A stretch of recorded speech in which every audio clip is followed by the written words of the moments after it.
Mitch, Hey, Keith. how are you today? I'm fantastic. Good. I like that. Fantastic. Usually I just say good or something like that. But No, fantastic is great. I had been Yes. super sick. Yes, you have. And we all know that when you've been sick, all you want is to be well. And Yes. I'm feeling as well as I have felt in over a week, which means I'm Fantastic. fantastic. I love it. Hey, so we're starting a new series today. How can I help? Not like at a retail store or something. We're like, hey, How can I may I help you? help you? How may I help you? That's a Kansas City thing for anybody wondering. It's a barbecue. Thing, right? So we're talking about like certain times in people's lives that maybe are in your orbit, and something goes awry in their life, and how can you help in those situations and not be not be helpful, but actually be helpful. And so today we're kind of talking about how do you deal with helping somebody after potentially a loss, or something a real tragedy, right? So after somebody's had a tragic loss, tragedy happened to them, how can you be super helpful? So share with us a time when maybe somebody helped you when you were in a difficult point in your life, and then what was it that they did that was actually really meaningful that you think about? I lost my grandfather tragically in an accident whenever I was 10, 11 years old. And the following summer, over the winter, and then the following summer, so 6 months later, my best friend's grandfather would go pick him up in the morning and come by my house and get me, and we go fishing. Oh, And I'm not saying we went fishing every single day that summer, but I'm saying we did it more than we didn't. And that had a profoundly positive impact on the healing of my grief. yeah. That's great. And that was big. That's huge. Yeah. I like that. And they didn't really, and it's not like he was talking to you about it all the time, but just being there, kind of. No, being there we listened to Ray Stevens cassette tapes. I love some good Ray Stevens. And so we did a lot of Ray Stevens. Squirrel Went to Church. Mm-hmm. Call him the Streak. Yeah, they call him the Streak. Boogie Day, Boogie Day. So I knew all those. Yeah. So did all that, and then so that was the clean stuff. And then he had these old cassettes of Roy D. Mercer prank calls. Mm-hmm. So we did all the Roy D. Mercer prank calls, and we went fishing in little farm ponds and little public lakes, and worms and bobbers and hooks and Yeah. catch and release and gas station food, The best. like the little zingers. Yeah. Stuff like yeah, that. Yeah. We always took butter sandwiches when we went fishing. I don't know why. That is my biggest memory. Is we'd go fishing and pack just some butter on some bread. So we always caught and released too, because we didn't like to eat fish. Well, good, man. That was great. And so I think about the flip side of that too, which is it's a great time when somebody helped you in a time. But I think about the flip side of it, which is like when people want to help you, like the they're not trying to be mean or anything like that. They're trying to want to help you, but then it becomes completely unhelpful in what they say and do, right? And that's kind of what we're, the balance between, seeing somebody in a time that they need help and then doing something, feeling the need to want to do something, right? So vice versa. Do you have anything when like somebody did or said something, or maybe when you did or said something that later you were like, yeah, that was not helpful. Yeah, those are those times and instances that I try not to remember and try to forget. Try to remember just enough to not do it again. Yeah. But don't dwell on the idiocracy of something I said, Yeah. like remove foot from mouth and walk away with it. Yeah, Right. yeah. So I don't know. You'll have to go and speak on a time that you're willing to share about putting your foot in your mouth on saying something stupid. I do remember, the one that came kind of off the top of my head was the first time that here at the church that I was involved in a funeral, right? And so we were doing like a walkthrough of the funeral, and so wife lost her husband very, very young, in my opinion, late 50s, so pretty young, Yes. right? And it wasn't sudden, but it's still pretty tragic. And so I'm here, and I'm we're about ready to do the walkthrough, and she comes in, and you're just trying to be like, hey, how are you today? Yeah. And she just kind of had that look on her face like, I'm not good. And I was like, and it wasn't really what I said, it was how I said it, right? And it's what you said. And a lot of it's what I said. Now I could have been like, hey, I'm so sorry. How are you doing today? Right? And that would have been a more thoughtful introduction to it, showing some compassion and some care, right? But just like, my brain isn't, like you talk to people all day at church, people coming by, hey, how are you today? Hey, how are you today? And I was just like, hey, how are you today? Like, not good. Like, so yeah, pretty good time where I later was like, oh man, should not do that again, right? And so yeah, so like that's a good time of like, where you're trying to help, you're trying to be helpful in the situation, and you just like it just completely backfires from you, right? So, why do you think though we have this compelling need to, when someone's got a problem, not necessarily a problem, but in this kind of realm, you find out about something. What is the compelling nature of us to be like, oh, let me offer them some advice.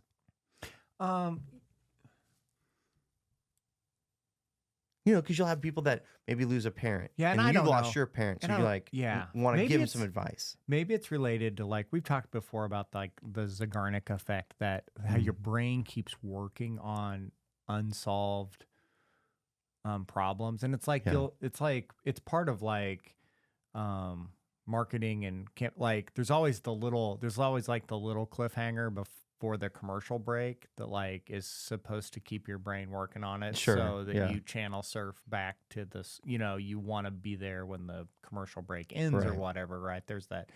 So our brains are wired to seek resolution to problems they're faced with, right? And that's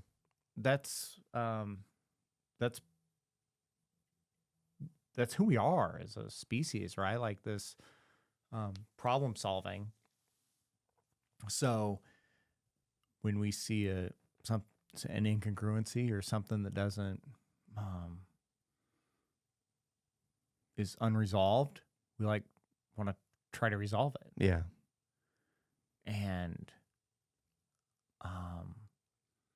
when you're dealing with death and loss, that's just a recipe for disaster, because none of us, it's the thing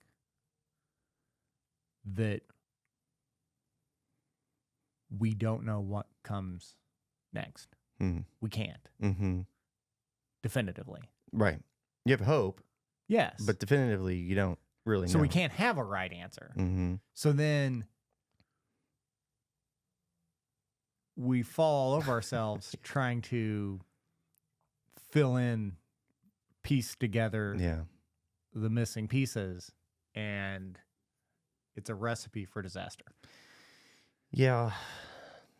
I think part of it too is, yeah, there's a problem that you're trying to solve, right, for them. And so that you're seeing somebody in need, and you're kind of like, oh, I could help in this instance. And you want to help them. You don't want, I think generally speaking, human beings don't want other human beings sad, No, yeah, that's what right? I'm saying. Like, Yeah, it's something's broken. We want to fix we it. want to fix it. And so we like to see people happy and having a good time. And so when they're not happy, you try to fix it, and I think I do this with the kids a lot, right? Like, not if they're bored, but if like I can tell like they didn't have a great day at school or whatever, I'll be like, oh, let's get out the slushy machine and make some slushies, right? Or something like that. Yeah, we're Um, Americans. We'll medicate with food, right? sugary Like food. sugar.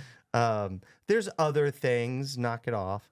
But There is a toy in the Happy Meal. yeah, there's a toy, yay.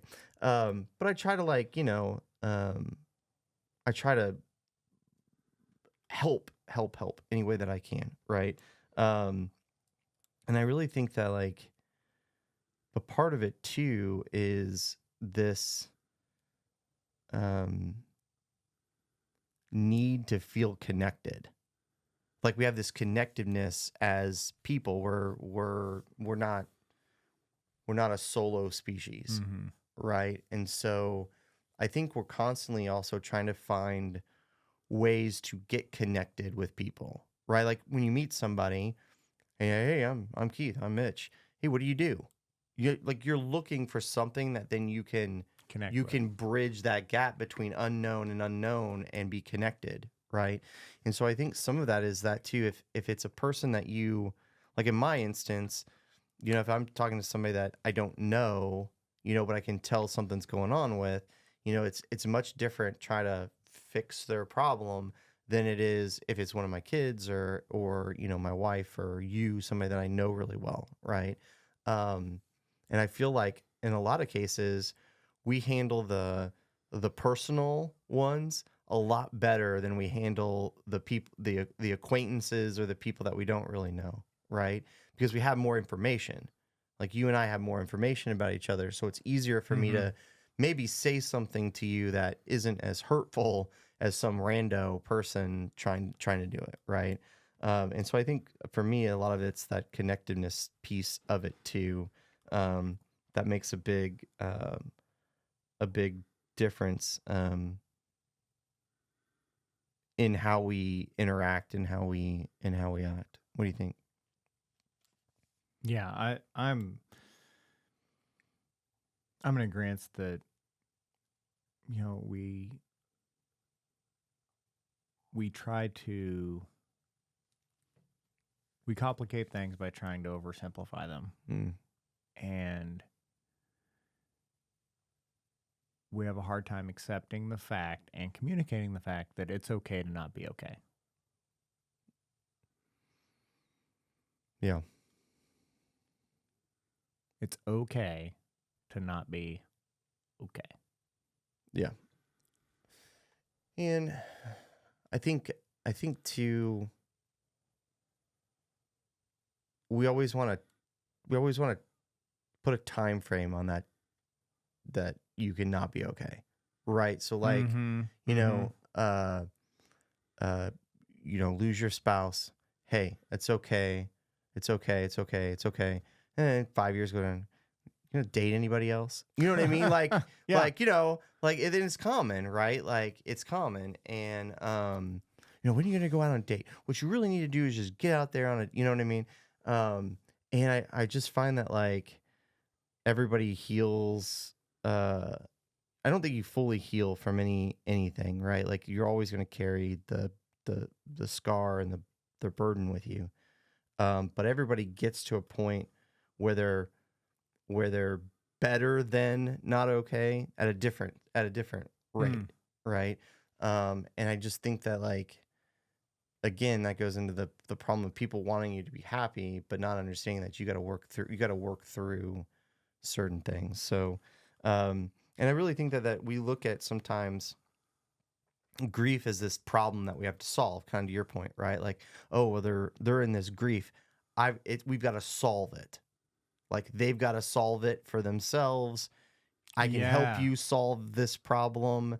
And we really need to look at, it's not a problem that needs to be solved. It's something that I think with grief especially, you live with it for a long time, maybe forever, right? Especially really um, deep, impactful grief, right? And it shapes who you are. It shapes who you become. Um, it gives you a perspective in life that you didn't have before. And I think that's uh, what we need to first start doing is looking at it as a problem that doesn't need to get solved.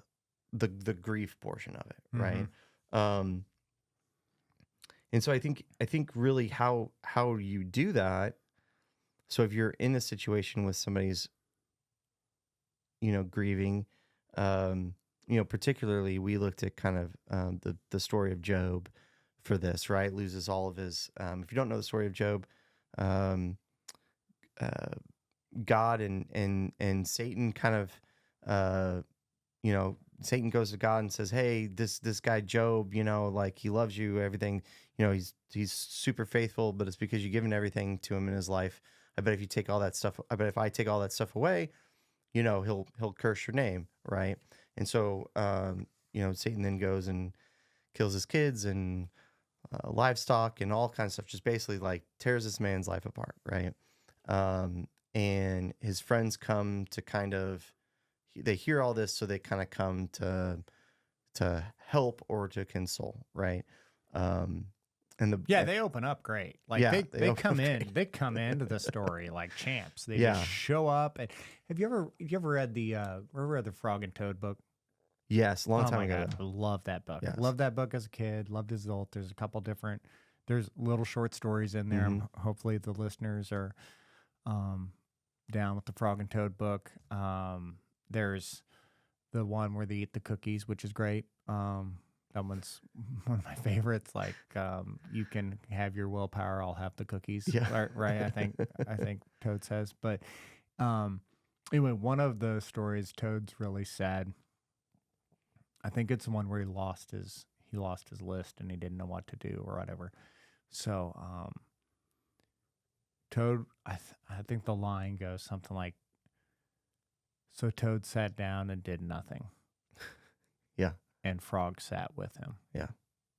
And it's just a great line. Yeah. Right? Like Toad was at the end. There was the next the thing to do. Yeah. The action he was able to take was sit down and do nothing. Just be. Yeah. And I think in our spiritual lives, in our which is in all aspects of our lives,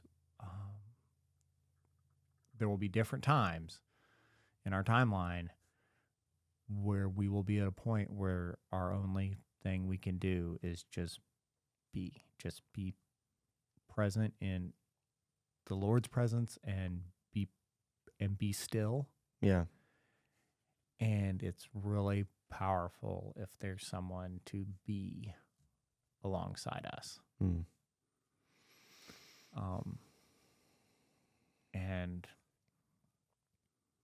And that's what Job's friends started out with. Yeah. And if you keep reading, It gets worse. It's downhill from there. Yeah, it's very downhill. It's very downhill from there. But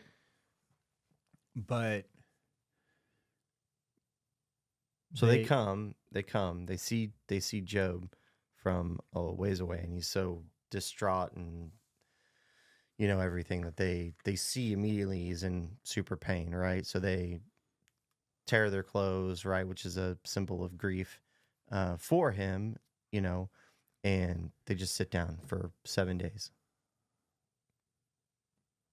And then they're like, well, good talk. Good talk. And then wanted to fix it. Yeah, and then tried to fix it. But this kind of idea that the real gift is in being present. Yes. Right? The gift is in being present, not presence or, advice or whatever else, right?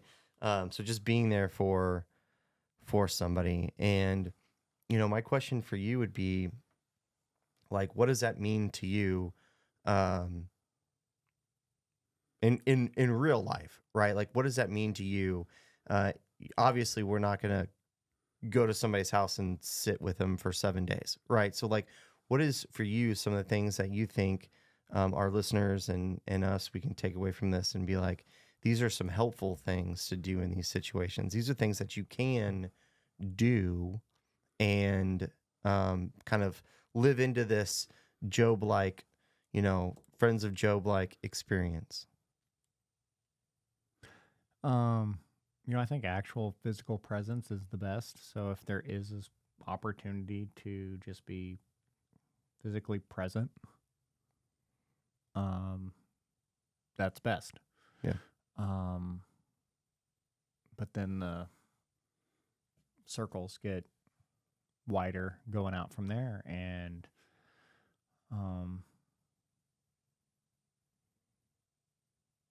I think a phone call and a voice message sometimes is a way to be present, right? Just tell people let people know that they're loved and cared for. Yeah. Letting somebody know you love them is never a bad thing to do.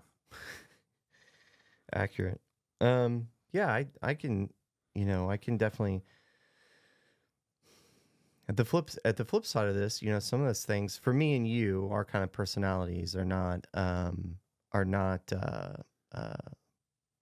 shy from just showing up, right, or sending a text message or giving a call. But there are definitely some shyer people out there that try to avoid those situations. So I think little things like just even. We talk a lot about making somebody a meal, right? And I would caution people from just making a meal and bringing it to somebody, right? But I would to your point, even just a text message or that's like, hey, can I make you a meal on Tuesday? Hey, we're gonna have spaghetti on Tuesday. You want me to bring you some, right? And to your point, it's just showing that you're there and that you care. And because I think a lot of people can feel that weight of loneliness, aloneness in their grief, that they recognize that no one else understands how they feel, and no one else could ever understand that they feel, and that makes somebody feel alone in the situation. And even just a, hey, can I come do this for you, right? Or hey, let me take your trash cans to the curb for you on Monday, and because you got a lot going on. Let me make sure your trash gets taken care of. Just something small, something that helps that person out and gives them the ability to be like yes or no, right? Like, I think that's also kind of the thing, is sometimes we want to be helpful and be like, hey, let me make you a meal on Tuesday, and that's actually more troublesome for them than it is, just showing up with a meal and then be like, well, this is the 5th casserole I've gotten today, thanks. You know what I mean? So yeah, just giving them like the ability to say yes or no to the help, but only make it a yes or no question, right? Like, I think that's pretty helpful. And just, trying to refrain from giving advice. Don't give advice. Even if they ask for it. Just don't. Like, just don't. I remember a situation in which one of my friends um, lost a parent, and they were kind of like, God, I don't know if she wanted to be buried or cremated. What do you think? Oh my. I don't know. And I knew them very, very, very, very, very well. But like no advice, right? Like, and I was just like, man, that's tough. What do you think? You know what I mean? Like, And you can and there was a lot of stuff like that where Yeah. it was like, hey, I'm thinking about doing this. What do you think? What do you think about it? Is that helpful to you to do X, Y, Z, right? Um, and you just kind of all put it back and just kind of being an ear to listen to the thought process behind it was helpful for that person, right? Of like them being like, well, I was thinking about doing this and this and this and this, but then this and that ended up being more helpful than my advice of being like, oh, you should do this, right? So when you open up with just being present, Yeah, and being available, emotionally available, um, physically available to talk to, be with, and share that space, then that's the best opportunity for you to show the love of Christ for yeah, that person. agreed. Well, we started our clock a little late, so I think we're at time. I think this was good. Sounds good. So we'll see everybody next week. We're gonna do, I think, a couple more weeks of this and look at different areas where we can help people that are around us in a more appropriate and a more spiritual way. So we'll see you next week. Awesome. Bye, guys.